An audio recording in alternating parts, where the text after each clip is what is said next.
Good morning. Good morning, everybody.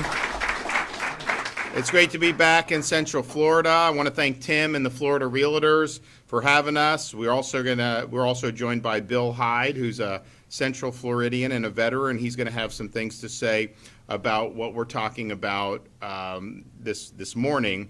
So I think most people who've been in Florida over the recent years have seen, on the one hand, if you're a homeowner and you bought a home 5-10 years ago, your home's worth a lot more now, just based on the market, based on people wanting to have a demand to live in Florida. And so, there's obviously a lot of benefits that come to that. I mean, I know people who bought their homes for $250,000 30 years ago, and now they're assessed at over $1 million. That's not something that is out of the ordinary, and that is a source of wealth, particularly if you're free and clear of the mortgage. But one of the drawbacks of that is you have bought a house at a certain price. You can obviously afford that. You may have been taxed at that price at the time. Now you have local governments telling you, well, actually, no, your house is worth a lot more. Pony up more to us in the form of property taxes. And so people have seen, even with homestead exemption, it has not been enough to be able to protect people against these rising assessments. And then, of course, if you're in a situation, and look, we have a relatively mobile workforce. I mean, if you're somebody that has a job in Tampa and then you have a better offer to come to Orlando, you sell that house, but then now you're buying a new house at a higher value, you're locked into a higher tax base right there. And so that has been something that's been very difficult for a lot of people to afford. And then, of course, you've got elderly on fixed income. They had budgeted for a certain number of costs, and now all of a sudden they're having to see more and more in the form of higher property assessments. So we've recognized this as an issue. I was the first, I think, elected official in Florida, to call for constitutional amendment to protect people against what's happening with property taxes. Now, there's a lot that's going to go into that. That'll be on the ballot, hopefully, in 2026. But of all the taxes that are impacting Floridians, right now, property taxes are the most significant. I can tell you when people talk to me about taxes, I would say it's like 99% talk about property taxes. That is something that people are concerned about. So when you're doing proposals, whether it's working with the legislature, whether it's putting something on the ballot, to me, the threshold question is the tax relief needs to be Florida first. We need to focus on our Florida residents. We need to focus on, in this case, Florida homeowners, particularly our homesteaded homeowners, and we need to focus the relief there. I want Canadian tourists and Brazilian tourists subsidizing the state and making it so Florida residents pay less taxes. I don't want to give Canadians a tax cut. So we understand that this is something that is really significant, and one of the things we're looking to do and work with the legislature on is authorizing, and I have a lot of authority as governor under both the Constitution and statutes, but authorizing a nice, crisp DOGE effort for local governments where you'd have the keys to the kingdom, you'd be able to look at the payments, the contracts, and then publicize this. Because if you look at the budgets, it's very opaque. There may be a line item, you don't know where that money's being funneled, as we've seen with the federal government. It ends up going to all these different places. We have major counties in this state that have had massive expansions of their budgets just in the last 5 or 6 years. And the reason is they're getting more revenue from the property tax. And do those budgets need to grow by that much? I think the answer is probably going to be no, but we want to be able to do that so that voters can see, because they'll tell you, oh, they can't do property tax relief because then you're not going to have any police or anything. That's not true, okay? That is not true, but that's what they'll say. They'll say you're not going to have any more schools, you're not going to do it. No, it's not true. But I think we can show that through the DOGE effort. So we want to be able to do that, and then, of course, build up to having very robust constitutional protections. And the thing about it is, property taxes are an anomaly because, they're not voluntary. Consumption taxes are basically voluntary. I go to the supermarket, most of the stuff you buy there is not taxed, right? But if I buy some other stuff that is not considered a staple, I just know I'm going to pay tax on it. If I go buy a big screen TV, I'm going to pay tax on it, and I can choose to buy that or not buy that. But you just basically, for subsisting and living on your own property, on your own parcel of land, your own home, particularly people that own it free and clear of any encumbrances, you got to just keep writing a check to the government just for the privilege of using your own property. And that's an anomaly. That's not the way good tax policy should be. It certainly undercuts the idea of private property that you own outside the reach of the government. And you effectively are wards of the local government because you're having to pay rent to them just to be able to exercise your basic rights to own and enjoy property. And we don't do that on other things. When I buy that big screen TV, I'm not paying a tax on it every year. No, I put it in, I plug it in, hang it on the wall, and I'm done paying tax on it once I bought the original thing. So I think a lot of people are looking at it and say, you know, in Florida, we have this great luxury of being able to offload tax burden to non-Floridians because people visit, people invest here, people live here part-time who aren't residents. And there are definitely ways that you can structure a tax system to give the homeowners the relief, our homesteaded homeowners particularly the relief, and yet still raise revenue for core functions, although I don't think you need to raise as much as they've raised because I think they're spending too much. So there's a combination of these things. So we have done, in my time as governor, record tax relief. It used to be they do $1 million, $100 million, $200, $300 million a year.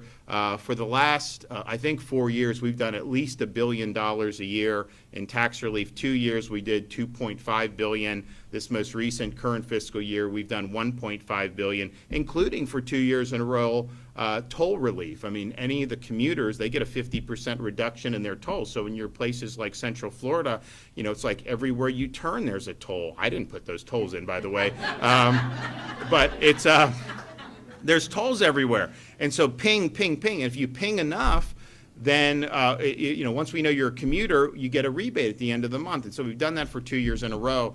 And I would not want to give a rebate to Brazilian tourists that come, like let them pay the tolls, right? We're giving the rebate to our Floridians who are working here and are commuting here. So that was something that was really good. We've also done back to school sales tax holidays for every year since I've been governor. We instituted a disaster preparedness tax holiday. There's actually 2 periods, once before hurricane season, once kind of in the middle of hurricane season, where you can get all these supplies tax-free.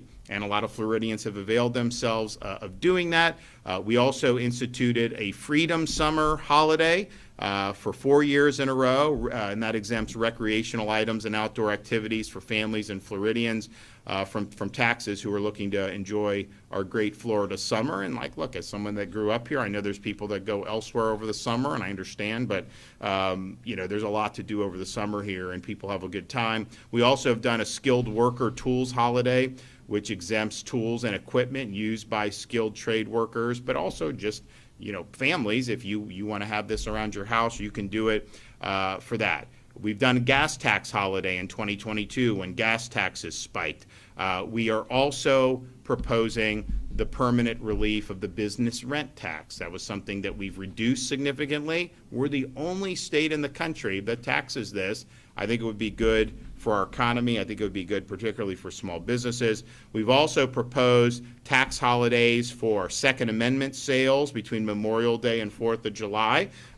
There's, you know, we got a lot of people buying the ammunition, whatever. You get it tax-free.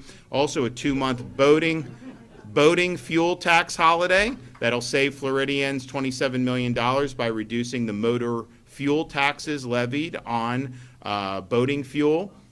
We also will you know, work on other things, and we've done a lot. Like for now, all baby items are permanently tax-free from sales tax in Florida. We did that a couple years ago. And so we've never done more than what we've done since I've been governor, not even close in terms of the numbers when you look at the tax relief. And so we want to be as bold as we can be, but I also have a reality that, you know, you have to get these things passed by the legislature. You got to convince them that this is something that you want to do. And if that's kind of the range that we've been in on the high end already, you know, what are the possibilities? Well, as it turns out, the House of Representatives leadership produced a proposal to dedicate $5 billion to tax relief. Now, they proposed to reduce the state sales tax by 3/4 of a penny. And, the issue with that is people, one, are not clamoring for sales tax relief. They're clamoring for property tax relief. So there's no property tax relief in that proposal. But it also allows relief for foreigners. It allows relief for visitors and part-time residents. I think the tax relief needs to be focused on Floridians. We need a Florida first tax package. And so I very much appreciate those folks in the House that set that $5 billion target. That'll be more than we've ever done by a country mile. And if that is something that's in the ball game, if that's something that they're willing to discuss, we'll accept that, but we'll come with a proposal to focus that $5 billion on reducing property taxes for people in Florida. And we have a chance. I know we want to get on the ballot, but we have a chance to do this year. So this would be kind of a opening salvo to what the main event would be in November of 2026. So with that $5 billion, I'm proposing that the legislature direct that to immediate relief for all Florida homestead owners. And if we do that, we would end up with about $1,000 in property tax cut for every homesteaded Floridian. And that will make a big, big difference. And part of the reason we're able to do this is, although property taxes are local, there is a portion of that is required local effort for schools. We have a massive surplus. We can cover that through our normal budget reserves. We don't need to have people paying property taxes this year on that specific line item. So we would roll that back to zero. We'd also roll back some of the local lines and issue a rebate. And so that's how you end up getting to the $1,000 per resident or homesteaded property. And look, I know we have people that have investment properties. I'd rather focus it on the homesteaded Floridians and the Florida residents. So that's where it'll be, and that's how you get to a number that's pretty significant. If you were to do this rollback with the normal range where you dedicate $250 million or whatever, $300 million, it would be very, very modest. I don't know that it would pack much of a punch, but if you're going to go up to $5 billion, you have a chance to really pack a punch. And so for middle class, $1,000 tax rebate, that's a substantial portion of their property taxes. I know some of the wealthier folks that may not be quite as much, but focusing on the middle class folks, this is going to be a really, really big deal. And again, we think it'll be likely about $1,000 per homesteaded property. Now, I think most you guys and the realtors know better than ever how this process works and the notices and all that. So this would be something that we would see percolate throughout the year and end up with end of the year trim notices. But I think it's something that would be really, really meaningful. And if it's passed into law now, people would know that this is coming down the pike very, very soon. But anything that we're rolling back, we do have the funding to be able to backfill. So don't anyone tell you, they're taken from schools. No, we'll fund that. We have a big surplus. We've quadrupled the rainy day fund since I've been governor. Just over the last 6 years, we've paid off 41% of our state's debt since I've been governor. We're in good shape, and we'll be able to make it work. And we want to use that. Now, ultimately, as I said, this is just the opening salvo. We want to have a constitutional amendment on property taxes, and that's going to require a lot of effort. It's going to require us to do the DOGE through the balance of this year so that voters see that this can actually be done and that they have an ability to both shrink their own budgets but also shift tax burdens to our tourists and our non-Floridians. And I can tell you, it's like people say, people aren't going to come to Florida for this reason, this reason, this reason. It's like, they said the Canadians weren't going to come. And I'm with my kids, we were down in spring break, and we're at Legoland, and all these people coming up to me for pictures, which is fine, I normally do that, and I'd say like 80% of them were Canadians. And I'm like, I thought you guys weren't coming to Florida anymore. Oh no, we love Florida. No, so we're going to continue to be a destination, and we are excited about doing that. Now, we are a low tax state. We have the second lowest per capita state taxes in the entire country. Of course, we have no income tax, and even though we rely on sales tax, our sales tax is basically middle of the pack. You know, California, they have this really stiff income tax. But they also have the highest sales tax. They have an 8% sales tax statewide. It's higher in a lot of localities. So we've done a good job on that. And the property taxes are basically local, but we rank middle of the pack on property tax rates throughout the country. I don't think that's good enough. I think we have an opportunity, particularly given that we draw a lot of people, to really, really make an impact on property taxes. Man, I'll tell you, first of all, the realtors, I mean, you would boom like never before. I mean, are you kidding me? This would be really good. But part of what's happened right now, we're not seeing the same amount of sales, partially because of interest rates, but partially because of the property taxes. Who wants to move from Tampa to Jacksonville if you're going to end up with a house that's going to have a much higher tax basis, and then you're going to have to fork over all this? So people are locked into lower interest rates, lower property tax. It still goes up with homestead, but not as much as it would.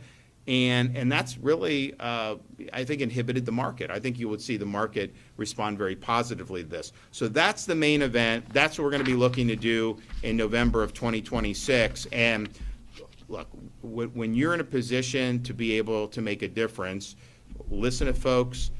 What are the concerns? What would make it easier? There's certain things that if I could snap my finger, I would do. You know, we don't have control over everything as state government. I mean, there's a lot that goes on. We have a national economy. We have national policy. We have all this other stuff. But the one thing that we as Floridians, through the political process, can control is the tax. We can control that. We can go to the amendment, and we can do property taxes that way. You know, we can cut taxes on other taxes in Tallahassee. There's things you can do. We're in total control of that. That's not market-based. It's not because of what's going on in Washington. It's not because of what's going on in the private sector. We control that. And so if people need relief, we're in good fiscal shape. We have the ability to provide relief. We have a responsibility to get it done. So I'm excited to be able to make this proposal. I wasn't sure that something like this would be possible, but you know, if you up the ante, we're going to be there to call that. So I want to thank everyone for being here. We're going to hear from Tim first, from the Realtors, and then we'll hear from Bill Hyde, one of our homeowners here in Central Florida. So come on up.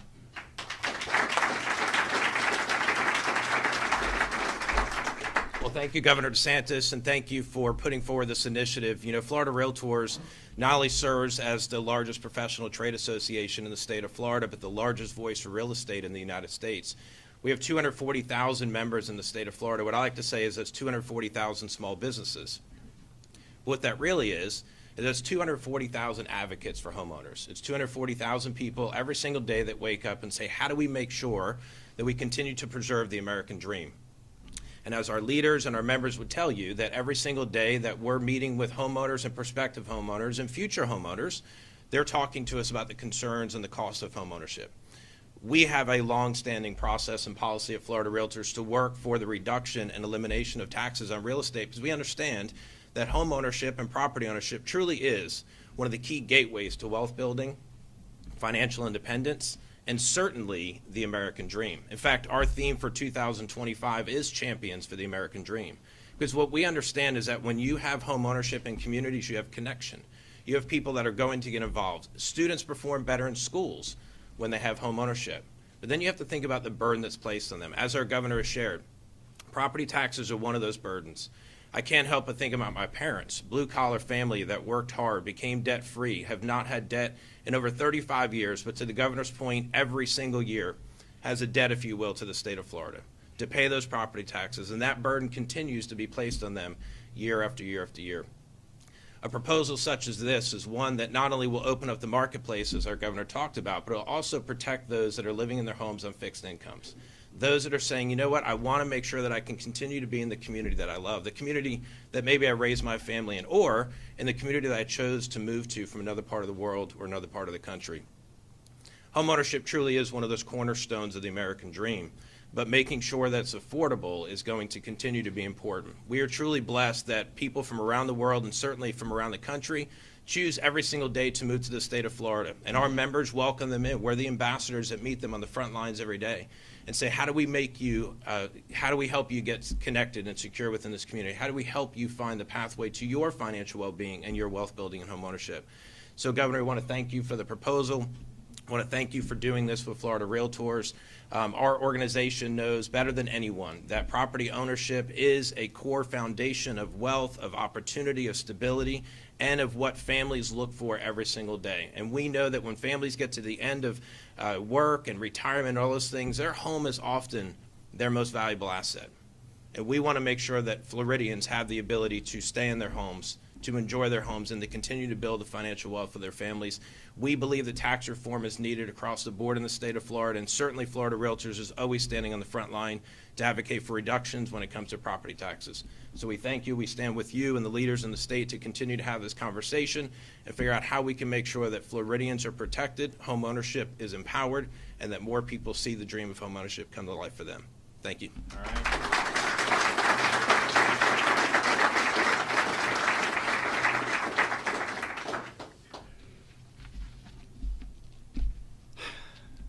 Thank you, Governor. Thanks to everybody here for giving me a few minutes to express my thanks for this proposal. My name is Bill Hyde. My wife, Hope, and I have been married for 46 years. She's also my former pit crew, by the way. I grew up in Hialeah. I served in the Navy, also in the Merchant Marine. We settled in Oviedo many years ago, where Hope's family has been since the 1950s. And we are here to support Governor DeSantis' proposal to eliminate property taxes. We've owned our home in Oviedo mortgage-free for the last 25 years and paid our taxes on time every year. We have no mortgage or escrow, so we write the check every year, and we write it on November the 1st to get that little discount. Hey, that's the truth. Okay, on first hearing about Governor DeSantis' proposal, I got pretty excited because it hadn't been that long ago that I wrote that check. I wouldn't call myself a tax watchdog, but I do try to know where my tax dollars go. And I'm pretty sure that my Seminole County commissioners and my state legislators know, and they will vouch for that I'm pretty noisy sometimes. In previous years, I've stood in front of those meetings setting the millage for property taxes, often alone, asking to hold at least to the rollback rate to give us a little chance to catch up on our taxes. Honestly, I gave up on that a couple of years ago. It was frustrating. Doctor said I need to lower my blood pressure. We're retired. We live on a very fixed income, and property taxes take a big bite out of our budget, like a lot of seniors here. Yes, there are other big ticket items at homeowners, but we have some slack with those. We have to pay our taxes every year to keep from being one of our tax collectors' tax auction items and potential losing our home. Governor DeSantis' analogy that we are just renting our home from the government is true. I know because I write the check, right? The argument that local governments sometimes hold the millage just doesn't work for everybody. As property values increase, sometimes in double digits, revenues to the government goes faster than the rate of inflation. So the result is our taxes increase faster than our income. If you're on a fixed income, you know exactly what I'm talking about. The rise in property values is pretty much meaning to us, to be honest with you, because we are most likely to live out our lives in our home where we are now, and we hope to do that. I read that there's another proposal for tax relief or lowering sales tax instead. That's all well and good and would be appreciated, but it isn't as helpful to Florida's homeowners. I've done some rough math, and we already have exemptions for basic necessities like our groceries, like the governor talked about, and our prescription drugs. Old folks know about that. And substituting a sales tax increase would help homeowners a little, but removing the property tax would help us a lot. That's a big difference. The governor's plan would help Floridians more than Canadians. That's just a cold fact. I like that better. If I don't want to pay sales tax on a new car, it's not a problem. But if I choose not to pay my property tax, that's a big problem. Okay, there are adjustments that would have to be made to state and local government's budgeting process. We I don't know all about that, and I am not advocating defunding local state government. I understand that, but I do encourage my local and state legislators to work with our governor and find a way to relieve homeowners of our tax burden, just so that people like Hope, me, and many other seniors are no longer just renting our homes from the government. Thank you. All right.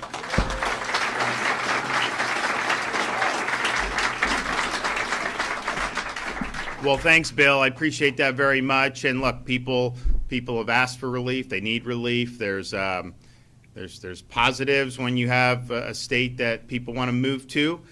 The values going up can be positive. You know, part of the thing, though, I think that I've noticed, it's like this condos. The legislature passes all these condo restrictions after the Surfside Tower collapse. And I was down at Surfside for like 2 weeks straight after. I mean, it was a tragic event. If there was something that could have been done legislatively to have prevented that, obviously people would want that. I think, but what's happened with this is it's imposed all these really onerous costs on condo owners. So then you have some of these folks, and they're on fixed income too, and they're not able to afford these like massive assessments. I mean, how many people, if you're a senior in fixed income, you just pay a $90,000 assessment if that comes down the pike from like a condo association? And some people say, well, that's true, but like they can just sell their place. I mean, it's worth a lot more today than it was, when they bought it 20 years ago. And that may be true, but then where do they go, right? I mean, because like, yeah, they're making money off that, but then everything else costs a lot. So it's not that simple. And obviously the tax is an important component. We do need to make sure that people can stay in their condos. I mean, I don't think that government imposing, some of these prescriptions, if it was all targeted to preventing a Surfside, that's one thing. But if it's bleeding into other things where people are having costs imposed upon them, I'm all for transparency. I'm all for making sure these associations are on the up and up. But to say you must pony up this money because government's telling you to, people just can't afford that. So we need to provide relief there as well. But it goes hat in hand with, as these issues percolate, we want to make sure that we're responding. And at the end of the day, it's about Florida first. We've got to put Floridians first. I don't want to keep taxing Floridians on these properties to be able to subsidize a tax cut for Canadians. I'd rather the Canadians pay taxes to subsidize the reduction in Florida property taxes. It just makes sense to me.